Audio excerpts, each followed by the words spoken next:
Ambiance de feria dans l'arène du Parc Lescure de Bordeaux. 2 ans après, Toulouse et Dax se retrouvent au même stade de la compétition. Confirmation ou revanche, et comme en 94, cette demi-finale tient ses promesses. Un vent favorable, Thomas Castagnède pose le ballon à 65 mètres des poteaux d'Aqua et fait mouche. Première minute, 3-0. Sur ce lancer de Soula, c'est Olivier Roumat, l'échassier des Landes, qui entame une fructueuse moisson. Autant d'offrandes, pas toujours mises à profit par la charnière de l'USD. Toutefois, celle-ci, suivie d'un drop de rate, permet l'égalisation. Une charge de Richard Dourte sur Émile Tamac en extension. Et c'est Christophe Delot qui redonne l'avantage à ses couleurs.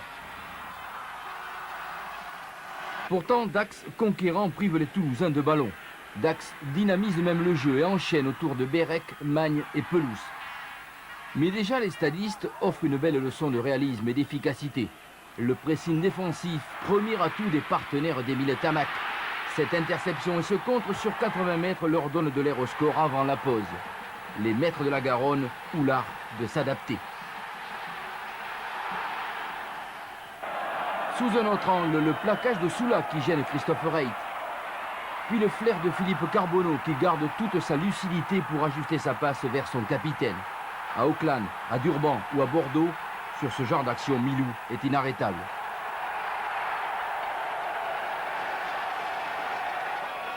Un essai en coin et un essai transformé du bord de touche. À cet instant du match, ces 2 points sont précieux. Dès la reprise, avec vent dans le dos, Dax poursuit sa domination en touche. Cette prise de Pascal Béraud est travaillée par les avants des Landes.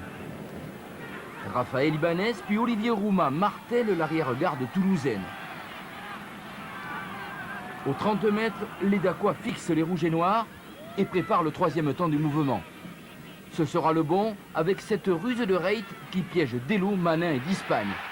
Dax croit alors terrasser le tenant du titre quand son 3/4 centre Christophe Paumet marque sous les poteaux. Mais l'orgueil stadiste piqué par la pâle production des quarts s'ajoute au talent individuel.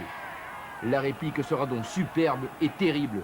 Attaque en première main, passe sautée et arrière intercalée place David Berti en débordement.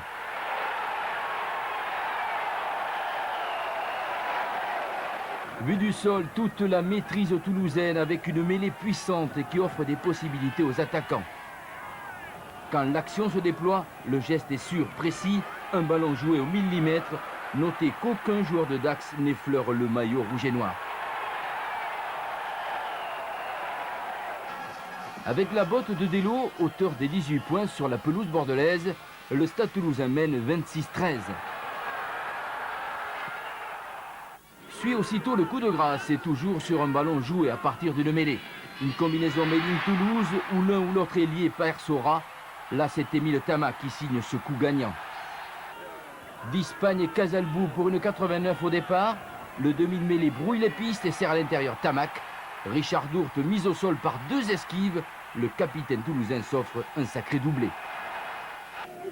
Comme en 94, c'est Dax qui conclut la marque par un essai de Fabien Pelouse sur une mêlée enfoncée.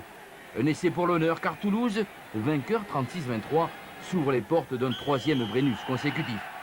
Portolan sait qu'il jouera sa 7e finale et Califano lui promet un 6e bouclier.